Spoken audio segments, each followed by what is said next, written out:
ସମାଜ କହିଲେ ଯୋଉ କାଳ୍ପନିକ ବସ୍ତୁଟି ଆମେ ଦେଖୁ, ନୀଳକଣ୍ଠ ସେ କଥା କହିଛନ୍ତି। ଏ ସମାଜ କହିଲେ କଣ? ସମାଜ ଗୋଟିଏ ଶୂନ୍ୟ ବସ୍ତୁ। ଏଇ ଯୋଉ ଶୂନ୍ୟ ବସ୍ତୁ, ଏ ଶୂନ୍ୟ ବସ୍ତୁକୁ କିଏ ପୂର୍ଣ୍ଣ କରେ? ନା ଗୋଟିଏ ବ୍ୟକ୍ତି କରେ।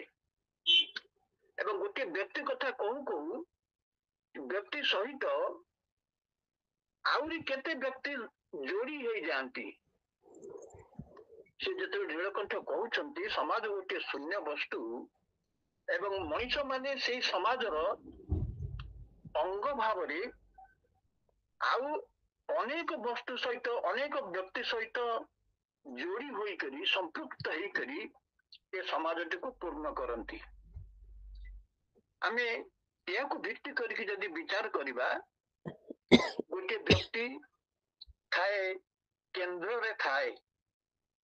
ସେ ବ୍ୟକ୍ତିଟି କାହାର ଗୋଟିଏ ପୁଅ, ସେ ବ୍ୟକ୍ତି ପୁଣି କାହାର ବାପ, ସେ କାହାର ସ୍ୱାମୀ, କାହାର ଭିଣେଇ, କାହାର ମାମୁଁ, କାହାର ମଉସା, ଏମିତି। ତେଣୁ ସମାଜ ବୋଲିକି ଯୋଉ କଥାଟି ଉଠୁଛି, ସେ ସମାଜର ମୂଳ କେନ୍ଦ୍ର ହଉଛି ବ୍ୟକ୍ତି ଓ ବ୍ୟକ୍ତି ସହିତ ସମ୍ପୃକ୍ତ ଆହୁରି ଅନେକ ବ୍ୟକ୍ତି ମିଶିକରି ଗୋଟିଏ ସମାଜ ତିଆରି କରନ୍ତି।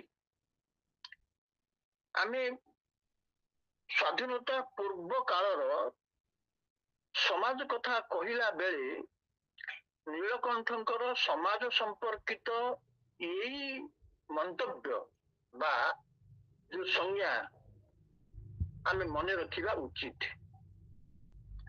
ତାର ମାନେ ନୁହେଁ ନୀଳକଣ୍ଠଙ୍କ ପୂର୍ବରୁ ସମାଜ ସମ୍ପର୍କରେ ଏଇ ପ୍ରକାର ଧାରଣା ବା ବିଚାର ନଥିଲା, ସେ କଥା ନୁହେଁ।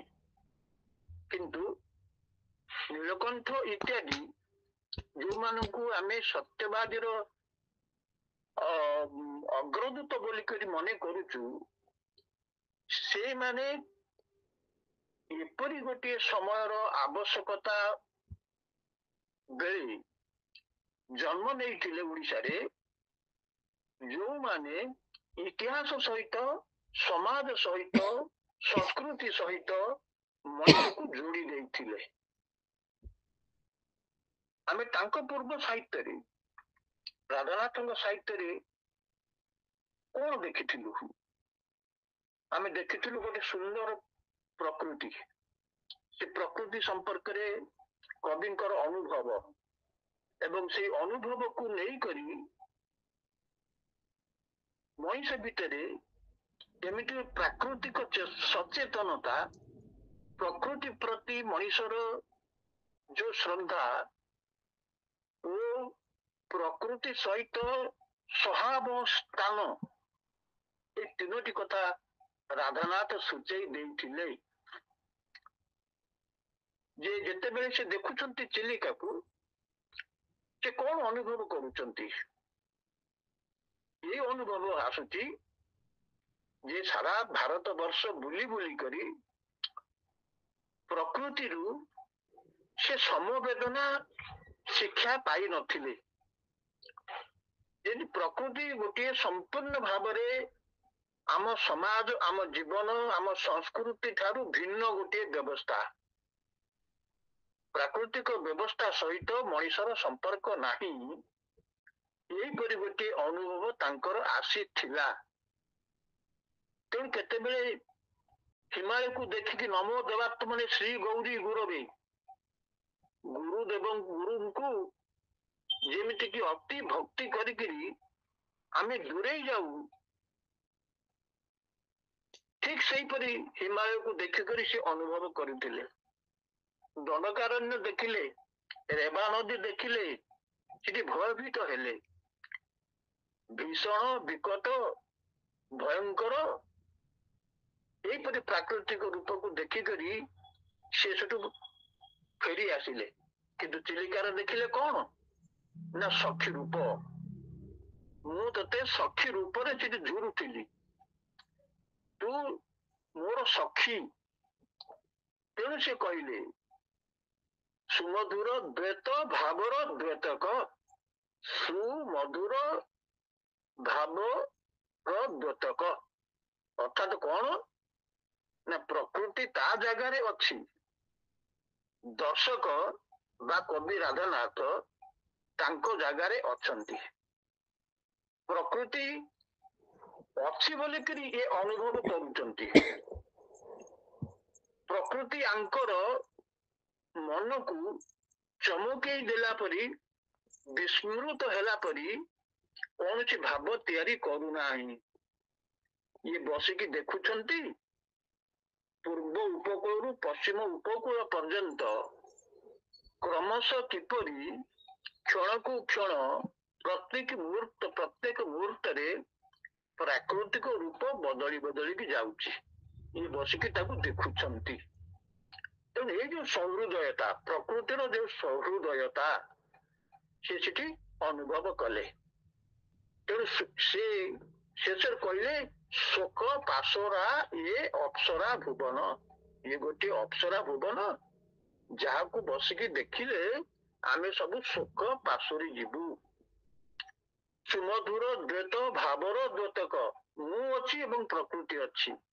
ଆମେ ଉଭୟ ନିଜ ନିଜ ସ୍ଥାନରେ ଅଛୁ ଏବଂ ନିଜେ ନିଜର ସ୍ୱାତନ୍ତ୍ର୍ୟ, ନିଜର ବିଶେଷତ୍ୱ ଆମେ ଅନୁଭବ କରୁଛୁ। ତେଣୁ କାବ୍ୟ ଜଗତରେ ଏଇ ଯୋଉ କଥାଟି ରାଧାନାଥ ଆଣିକିରି ଦେଲେ, ଆମେ ଦେଖିବା ସାହିତ୍ୟର ଇତିହାସରେ ଏଇ ଭାବଟି କ୍ରମଶଃ କିପରି ସତ୍ୟବାଦୀ ଯୁଗକୁ ମାନେ ଭିନ୍ନ ଭାବରେ ବିସ୍ତାରିତ ହେଇଛି। ସତ୍ୟବାଦୀ ଯୁଗରେ କଣ ଘଟୁଛି?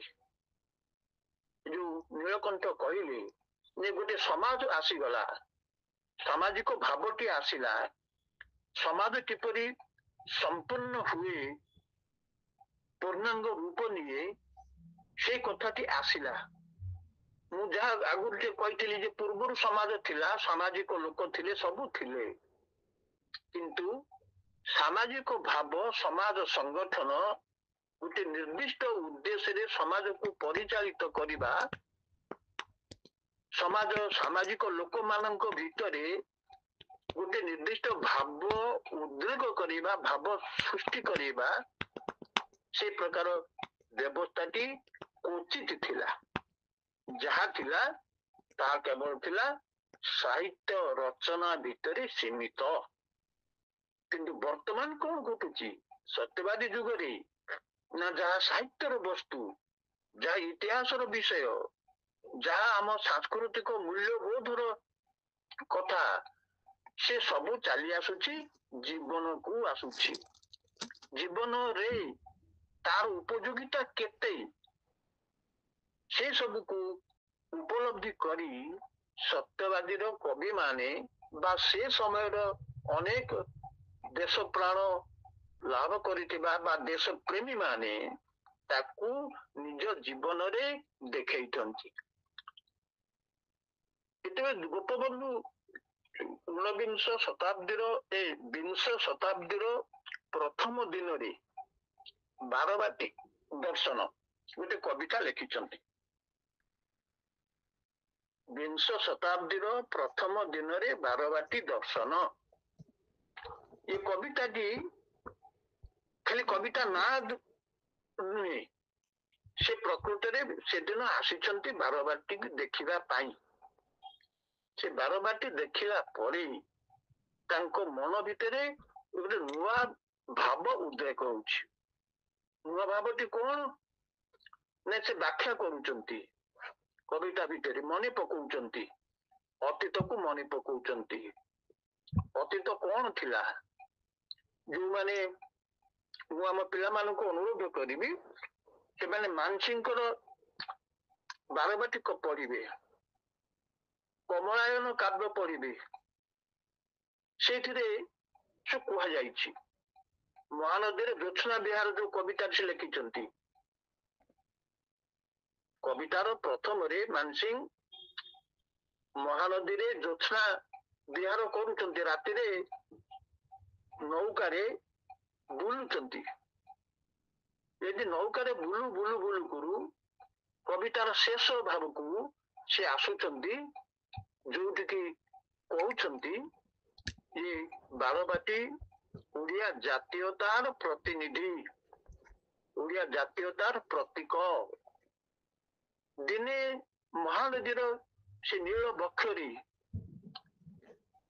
କିପରି ସାଧବ ମାନେ ଯାଉଥିଲେ ବାଣିଜ୍ୟ ବେପାର କରିବା ପାଇଁ, କିପରି ରାଜା ବାରବାଟୀରୁ ବାହାରୁଥିଲେ ଯୁଦ୍ଧ ଯାତ୍ରା, ଯୁଦ୍ଧ ଶୋଭାଯାତ୍ରାରେ ବାହାରୁଥିଲେ, ଏବଂ ଯେତେବେଳେ ବିଜୟର ଗର୍ବରେ, ବିଜୟୀ ଦର୍ପରେ ସେ ଫେରି ଆସୁଥିଲେ, ମହାନଦୀର ନୀଳ ବକ୍ଷ ଲଙ୍ଘନ କରିକିରି ଆସିକି ପହଞ୍ଚୁଥିଲେ ମହାନଦୀ କୂଳରେ ବାରବାଟୀ ପାଖରେ, ସେତେବେଳେ ଏ ସମଗ୍ର ଜାତି କିପରି ଉଚ୍ଛ୍ବସିତ ହଉଥିଲେ, କିପରି ରାଜା ବୀର ମାନଙ୍କୁ ସ୍ୱାଗତ କରୁଥିଲେ, ତାର ଚିତ୍ର ସେ ଦଉଛନ୍ତି। ତେଣୁ ଗୋଟେ ଅତୀତକୁ ମନେ ପକେଇବା ଇଏ ହଉଛି ଗୋଟିଏ ଲକ୍ଷଣ।